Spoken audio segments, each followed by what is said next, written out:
एक दानचंद नाम का महाकंजूस आदमी जिसका सिद्धांत था कि चमड़ी जाए पर दमड़ी ना जाए। एक बार पत्नी बोली, इंसान का शरीर मिला है, कुछ तो दान करो। बोला नहीं। पत्नी बोली, एक बार गंगा स्नान कराओ, कुछ तो पुण्य मिलेगा। बहुत समझाने के बाद मन ही मन सोचा, पैदल जाऊंगा, स्नान करके घर आ जाऊंगा, क्या ही लगेगा।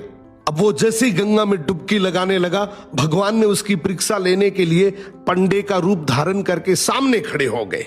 वो जैसे ही बाहर निकला, भगवान बोले, जजमान की जय हो। उसने बोला, भाई तुम कौन हो? बोले, हम पंडा हैं, बड़े संतोषी ब्राह्मण हैं, वैसे तो कभी कभी आते हैं, तुम्हारे जैसा भी कभी कभी आता है, साल साल भर का खाना दे जाता है। दानचंद बोला, साल भर का?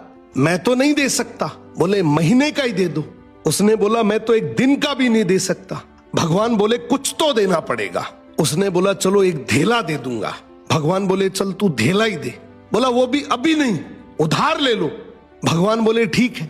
अब कुछ दिन बाद भगवान वही पंडे का रूप लेके उसके दरवाजे पे आ गए। पत्नी ने पूछा, तुम कौन हो?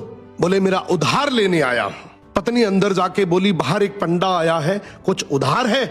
बोला, हाँ, लेकिन तू बोल दे तबीयत खराब है। पत्नी ने वैसा ही किया। भगवान बोले, चलो जजमान के ठीक होने तक का इंतजार करते हैं, खाना ले आओ। पत्नी फिर अंदर जाती है और बोलती, वो पंडा तो यही चौकड़ी मार के बैठ गया। वो बोला, बोल दे मर गए। पत्नी जैसे ही आकर बोलती है, भगवान तुरंत खबर फैला देते हैं कि दानचंद गुजर गए। अब धीरे धीरे लोग इकट्ठे हुए, उसे बांध कर ले जाने लगे। पत्नी बोली, अरे मरे नहीं है। लोग बोले, ये तुम्हारा मोह है। अब भगवान ने भी हार मान ली कि ये मर जाएगा लेकिन कुछ देगा नहीं। भगवान ने अर्थी रुकवाई और बोले, जजमान के कान में कुछ कहना चाहता हूं। भगवान बोले, अरे दानचंद आंखें खोल, मैं भगवान हूं। उसने सोचा, अरे ये तो स्वयं भगवान है।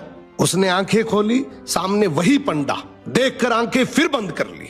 भगवान बोले, अरे भाई मांग ले, तू क्या मांगता है? तेरे से कुछ मांगने नहीं आया हूं।